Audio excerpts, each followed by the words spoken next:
We're here in front of the Iranian embassy in New York City. Iranian diplomats operate from here. But could there be more Iranian influence in the US than we know?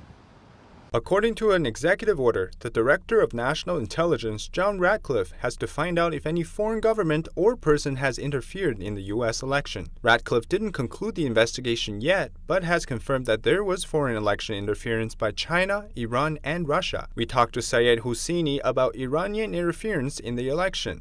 Hosseini used to work for Iranian state-run media, but eventually had to flee the country due to his political views. He now leads the Restart movement. Its goal is to bring a regime change to Iran. He says the Iranian regime might have influence in the U.S. election because they were worried about President Trump getting re-elected.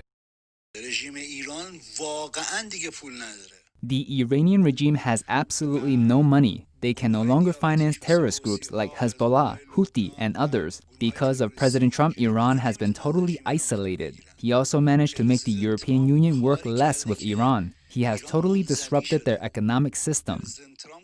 John Ratcliffe has said that the biggest threat to election integrity is the Chinese Communist Party. According to Hosseini, the Iranian regime might not be far off. The Iranian regime is one of the strongest allies of the CCP. They adopt and imitate all actions that the CCP carries out. For example, attacking religions and faith communities, censoring people's thoughts, murder, genocide, and terror. Everything that the CCP does in the world on a large scale, the Iranian regime does in the region on a small scale. According to Hosseini, the Iranian regime works closely with the CCP. But what's their main reason for potentially meddling in the U.S. election? Hosseini says the Iranian regime has many reasons to interfere in the US elections, but the main reason is retaliation against President Trump for working against them.